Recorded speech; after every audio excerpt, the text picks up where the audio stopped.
Nze nasanyuse lwaki akisazi nasanyuse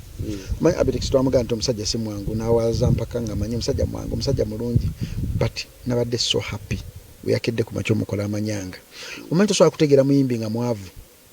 omuyimbi nga talina linnya tosobola kutegeera mbeera ze omuyimbi afune ssente afune obuyinza bw'ojja okutegeera embeera z'omuyimbi kati gwe teebereza Diamond Platinum ali eri ayamba abantu b'oku byalo bye gwe mpayo omuyimbi ono yali ayambyeko abantu b'oku byalo bye ng'ojjako ba Spice Dana abafuba okulaba nti basakira abaana abalema mulimu abayimbi abamu abalina ssente naye nga bakopi mitima gyabwe mu covid abantu baafa wano abantu bafiiridde ku freedom city awo teri muntu muyimbi yafeeyo nagaa naye ndi mu kunyora kwe kumu oba kugenda kulabako ku bantu abafiira abantu baabwe ku freedom city abayimbi bambwa kati kino oba nga Alien Skin akikoze Abitex nga ate Abitex abadde amukkiririzaamu nze ndi musanyufu nti byeyakkiririzaamu bye bimukuba oba bimukuba kapishi waliwo ebigambo ebyogerwa DJ Jacob nti ba promoter be Uganda muli banyunyusi era ensonga Alien Skin gyakulembeza okuba nga yakijjeyo n'akivaamu okujjako nga musiru promoter ayamba omuyimbi okutula ku table of men industry ya Uganda ya designinga mu structures nti no omuyimbi yena okufuuka omuyimbi okuba nga ozitowa ssente omala kukola concert abantu balaba nti ddala olina abantu omuntu akuletedde abantu bali tolina idea n'akuguza idea n'afuna abantu ate n'ozimba omutima addidde ebintu ebiri touching ku mitima gy'abantu obulumbi buli kuba bwazanyiramu tosobola macha kugamba nti wenkanakana Bobi Wine tosobola macha kugamba nti wemba President Jacob Omutuuze gwe tokirumamu nti okkiriza nnyo mu Bobi Wine Alien Skin yavuddeyo n'agamba nti ye eri Fangon Forest si kitebe kya NUP era ye Bobi Wine tayina kyeyamugattako kubanga atuuka waali olunaku olwaleero Alien Skin asigaza momentum gy'alina gy'abadde nayo ajja gisigaza batano vudde nti abantu balaba abantu se basiru ate abantu bekkanya bokera ku makino olengeza Bobi Wine bakitegeeza olengeza abasajja olengeza president w'abantu abalina obulumi abasoma batalina mirimu abali e Dubai abaweereza ssente mu nsi Uganda ne babacharging emitwalo 2 abatalina madagala madwaliro oba olengeza president w'abantu abalina obulumi mu mitima gyabwe mukamwa kajjemu Bobi Wine mukamwa ajjemu nope osegera ebintu abyesonyo byogerako awantu wonna waali yes ayinza ogamba nti tebamuyamba naye omusajja yagenda ku post ye n'amupostinga ku Facebook ye ejjuddeko abantu millions 2 n'agamba bannange Alien Skin mwana waffe ava mu ghetto ye true definition ffe abali oppressed yeetaaga obuyambi bwaffe tugende tumwagire ekyo abakugaseeko either you like it or you don't like it Bobi Wine kasita ku posting n'abantu okutekako amaaso because kutogera abantu abasatu balina amaloboozi Bobi Wine ali mu kifo kya kusatu President Museveni Kabaka Mwenda Mutebi Bobi Wine oba okyagala oba tokyagala bwekito bwe kiri sasa Bobi Wine alina kinene kyeyagatta ku Alien Skin yes because Bobi Wine nope ng'omu ku ba victims nakulabyeko ng'ogamba nti Alien Skin kino naawe yali yagezaako okukikukola how did you maneuver that situation wagivaamu otya because ndi mwana ghetto nze nkuze n'abantu ba bully abayita ba bully kati Alien Skin mutolanga bully nti Alien Skin nze weyansala kunda beera easy ninga mulinze kintu kimu kyokka ankube abakukoonako haya sande mudiza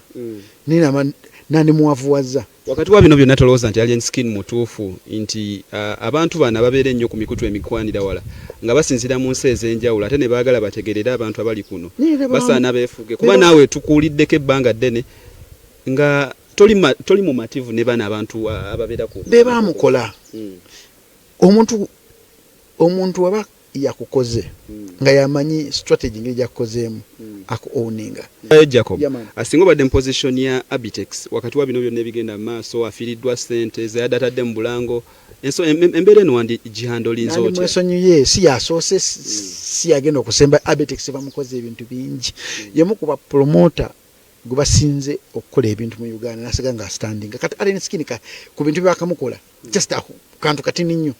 Abitex bamukoze ebintu bingi Abitex agumidde ebintu bingi nze ngamba Abitex amwesonyiwa amulabe bulabi the same ekyamuleeta kikitanisa omuziika the same ekyamukola kikisigina omusuula a'udhu billahi minash shaitani rajim bismillahir rahmanir rahim assalamu alaikum wa rahmatullahi wa barakatuh nze Haji Kaboggoza omusomi w'edduwa ntereeza ensonga z'amaka ebyenfuna n'endwadde ezitategeerekeka. Haji Kaboggoza omusomi w'edduwa nsiŋŋaanibwa ekitigoma ku lw'ejjinja. Bw'obanga otuuse ekitigoma mu ttawuni ku siteegi osobola okuba ku nnamba z'essimu ezo z'olaba zitambula. Gwe wenna ali ewala oyinza okuyita ku mukutu gwaffe ogwa WhatsApp ku layini eyo eya MTN obudde bwonna mbeerako. Megatron Koli tugamba nti nobeera ngo subscribing, liking, atobeere nga sharing. Muzadde Megatron is my name, that is DJ Jacob Omutuuze for you. Era nga alina ebigambo byawabula alien skin kubeera nti ajjukira nti bingi badde ebyapeninga ku alien skin nga otandikira ddala wali ku nsonga za Bitex ekivulu kino Nkwacho Festival yajiwaayo yalegera beera wali kuba alien skin agamba nti abanja Bitex sentezi abingi badde byogerwa era nga alien agamba nti it's going to sue mwana mulenzi gwe bayita alien skin in from now agenda beera nga mutwala mu kooti abeere nga amusamuyiririra sentezi yateeka mu kivulu ekyo. Alien skin agamba nti abanja Bitex sente n'ekivulu ekyali kyennyini ku Freedom City bwa sente ze yamuwa zaali tezisanyusa alwanirira right ye. Saawa eno agamba twagala sente ate Bitex ye bwe yayingira mu nsonga eno n'abanga agireetamu principal Rasta Pio n'abanga agimugattamu alaga nti kino Rasta Pio oba yalina omulwanyi olutalo lwe. Alien Skin agamba nti ye tatidde era bino byonna ebyogerwa tatidde. Bitex awo bali ku live emu omukulu n'amugamba bino tobireetamu Bobi Wine leka tulwane entalo zaffe koze njagala sente twagala sente ebyentalo byonna n'onaabireeta tebijja kukola nze sitidde era morning here nina ka video kenguddeko ng'aga ayina memu gy'abadde akola awo abasigadde bamanyi nti oba agenda yogera bingi ayina memu gyakozaawo kandi awo bankafuna nkabateerewo ayina ng'agamba nti tomuntisatisa ebadde gundi memu y'amaanyi awo abasigadde bamanyi nti alumba. I remember still abasinga nga lumbuye yavayo n'agamba nti omukulu yalya anti yafuna sente okuva mu gavumenti n'emmotoka gy'avuga gavumenti yagimuwa n'omukulu Kiseka nti yagamba nti emmotoka omukulu eyamujja ku airport still yali ya state. Frank Tumwebaze yagimuwa. Frank Tumwebaze remember yali ali mu bya technology y'omunga minister wa bya technology yawo nti yamuwe emmotoka eno ate tuba tuli awo ne statement yanezivaayo nti gaya mukuma wa SFC era nti yakuba Ashraf essasi naye mukulu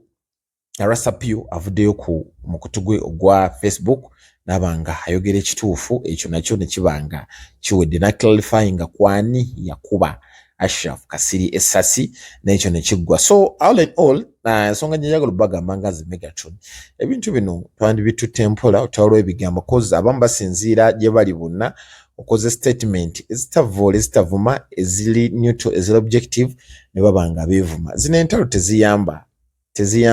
For example Alien Skid alwanira sente z'okuva Bitex na bano abalwana abamulwanyisa aboogera ebigambo bayina bye babala kozi lumbuye ali eri tamanyi kiri wano kati bank statement ezo zagamba nti omukulu elisiti zalaga yazijje wani yazimuwadde. So katulabe wajje biggwera naye nga all in all twetaaga respect bwemu afune chepeze cause right now Rasta Pio tanavayo kubeera nti ayogera kigambo kyonna Bobi Wine yasirise okujjako ne statement yatadde ku Facebook